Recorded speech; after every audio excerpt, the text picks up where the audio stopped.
दाऊद इब्राहिम का बॉलीवुड उद्योग में भूमिका एक ऐसा विषय है जो अक्सर विवाद, अटकलों और बहस का केंद्र रहा है। भारतीय सिनेमा के इतिहास में अंडरवर्ल्ड और बॉलीवुड के बीच का संबंध सबसे विवादास्पद मुद्दों में से एक है। जहां कुछ लोग इसे मीडिया द्वारा बढ़ा चढ़ाकर पेश किए गए मुद्दे के रूप में देखते हैं, वहीं कुछ इसे एक अटल सत्य मानते हैं। इस निबंध में हम दाऊद इब्राहिम के बॉलीवुड उद्योग में संबंध, उनकी प्रभावशीलता और फिल्म उद्योग पर इसके व्यापक प्रभावों का विश्लेषण करेंगे। बॉलीवुड और अंडरवर्ल्ड के बीच का संबंध कोई नया नहीं है। यह 1970 और 1980 के दशक से शुरू होता है, जब फिल्म उद्योग वित्तीय कठिनाइयों और औपचारिक वित्तपोषण तंत्र की कमी से जूझ रहा था। इस समय अंडरवर्ल्ड के कई लोग फिल्म उद्योग में पैसा लगाने लगे। दाऊद इब्राहिम, जो उस समय मुंबई के अंडरवर्ल्ड का उभरता हुआ चेहरा थे, ने भी इसी दिशा में कदम बढ़ाया। धीरे धीरे उनके संबंध बॉलीवुड के कई प्रमुख लोगों से स्थापित हो गए। दाऊद और उनके सहयोगियों ने न केवल फिल्मों में पैसा लगाया, बल्कि उन्होंने कुछ सितारों और फिल्म निर्माताओं के साथ व्यक्तिगत संबंध भी बनाए। दाऊद इब्राहिम का बॉलीवुड पर प्रभाव सिर्फ वित्त पोषण तक ही सीमित नहीं था। उन्होंने फिल्मों की स्क्रिप्ट, कास्टिंग और यहाँ तक कि रिलीजन पर भी प्रभाव डालने की कोशिश की। कुछ अभिनेता और फिल्म निर्माताओं ने उनके प्रभाव के कारण उनके निर्देशों का पालन किया, जबकि कुछ ने उनके विरोध का सामना भी किया। अभिनेता और अभिनेत्रियों के साथ उनके संबंधों के बारे में कई कहानियां मशहूर हैं। कहा जाता है कि दाऊद इब्राहिम ने कुछ प्रमुख अभिनेताओं और अभिनेत्रियों को उनके करियर में मदद की, जबकि कुछ अन्य को धमकियां दी या उनका करियर बर्बाद कर दिया। 1993 मुंबई बम धमाके और बॉलीवुड में तनाव।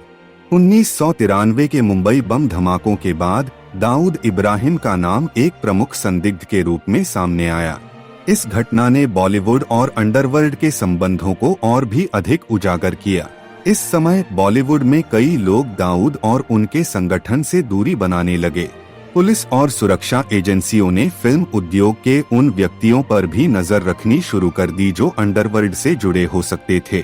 इस दौरान कुछ बड़े अभिनेता और फिल्म निर्माता भी जांच के घेरे में आए। कई लोगों ने खुलेआम अंडरवर्ल्ड से अपने संबंधों को नकारा, जबकि कुछ ने चुप्पी साध ली। सरकार ने फिल्म उद्योग को एक औद्योगिक दर्जा दिया। बैंकों और वित्तीय संस्थानों ने फिल्मों के निर्माण में निवेश करना शुरू कर दिया। इसने अंडरवर्ल्ड और बॉलीवुड के बीच के संबंधों को कमजोर कर दिया। हालांकि दाऊद इब्राहिम और उनके जैसे अन्य अपराधियों का प्रभाव पूरी तरह से समाप्त नहीं हुआ। कुछ लोग अभी भी मानते हैं कि दाऊद और उनके संगठन का बॉलीवुड पर कुछ हद तक प्रभाव इसने अंडरवर्ल्ड और बॉलीवुड के बीच के संबंधों को कमजोर कर दिया। कुछ लोग अभी भी मानते हैं कि दाऊद और उनके संगठन का बॉलीवुड पर कुछ हद तक प्रभाव बना रहा, विशेषकर कुछ फिल्मों की फाइनेंसिंग और डिस्ट्रीब्यूशन में। कुछ लोग मानते हैं कि बॉलीवुड में कई प्रमुख फिल्मों की कहानी और प्लॉट में दाऊद का सीधा हस्तक्षेप था। इसके अलावा दाऊद के प्रभाव का विस्तार सिर्फ फिल्मों तक ही सीमित नहीं था, बल्कि उन्होंने कई स्टार्स के निजी जीवन में भी दखल दिया। इन अफवाहों और कहानियों ने बॉलीवुड और अंडरवर्ल्ड के संबंधों के बारे में लोगों की धारणाओं को और भी जटिल बना दिया है। निष्कर्ष, दाऊद इब्राहिम का बॉलीवुड में भूमिका एक जटिल और विवादास्पद विषय है। जहां उनके प्रभाव का कुछ हद तक सबूत मिलता है, वहीं बहुत सी बातें अफवाहों और अटकलों पर आधारित हैं। फिर भी यह कहना गलत नहीं होगा कि एक समय में दाऊद इब्राहिम का बॉलीवुड पर गहरा प्रभाव था, जो धीरे धीरे कम होता गया।